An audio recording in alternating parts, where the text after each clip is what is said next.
Welcome to FSC TV. This is the Snakebite, your weekly sports show. I'm James Simpson, he's John Christofich, and we've got some sports news coming your way in just a moment.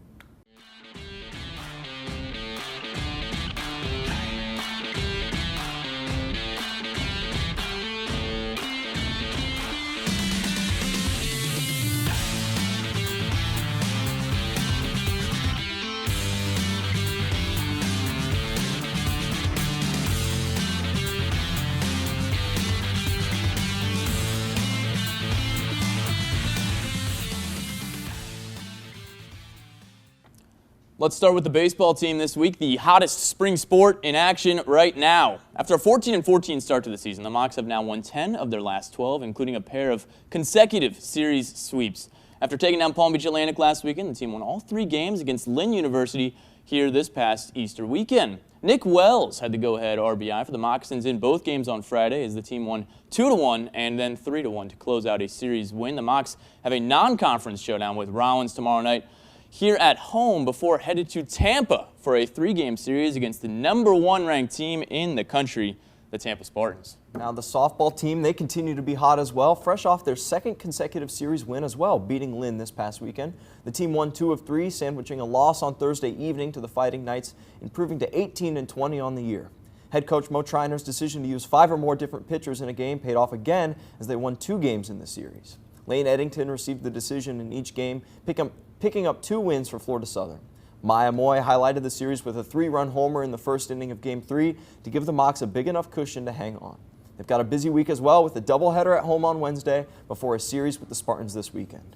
Well, we saw the men's and women's golf teams wrap up Sunshine State Conference play last Tuesday at the SSC Championships. The men's golf team wound up finishing second in the conference behind a really impressive showing on the 3rd day of the tournament. And in fact, a lot of years, their performance would have been good enough to win the hardware, but it was Barry University able to hang on for the win. Adam Alvarez propelled the Mocs to the top with a very solid 3rd round, shooting 4 under and finishing in the top 10 overall in the conference.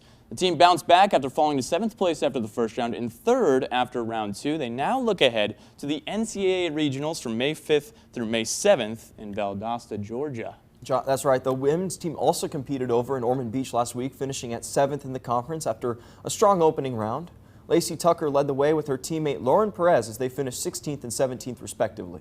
The Florida Southern representatives each finished within just a couple of strokes of each other for a strong finish last Tuesday to wrap up their season. So now, both the women's and men's team await the NCAA selections for participants at the regionals in early May.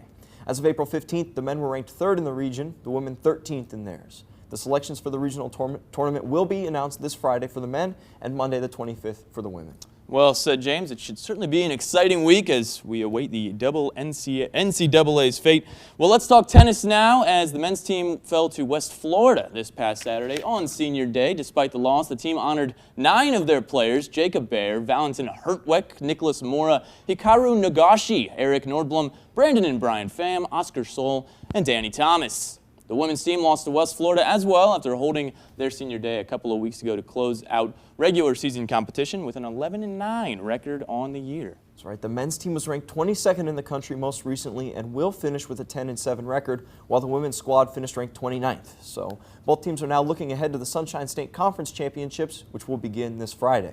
The field has been set as the women will take on Barry at 10 a.m., while the men will get St. Leo at 2 o'clock. All of the matches will be played at IMG Academy, and both the men and women lost to their scheduled opponents earlier this season. They're looking to exact a little bit of revenge in the conference tournament. Yeah, well put. Well, let's talk lax, and unfortunately, it's a similar story as last week. Big wins for both teams were followed up by tough losses. The women beat St. Leo last Wednesday 25-17 as the team scored a season-high 25 goals. Haley Dallio scored 6 for the Mocs as she also garnered her 100th career point at Florida Southern. Then they traveled to Daytona Beach on Friday afternoon and lost pretty badly to Embry-Riddle, which has emerged as a real contender in the conference now. It's going to be very interesting down the stretch as the Mocs have 3 games left and probably need to win them all to remain in serious playoff contention.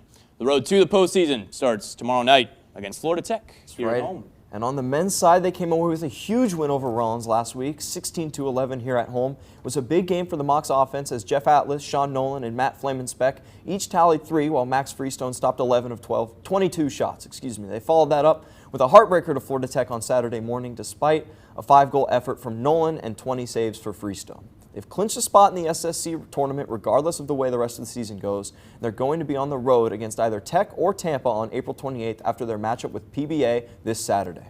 Now let's send it over to Sydney for the update on the Mocs performance at the AVCA Small College Championship.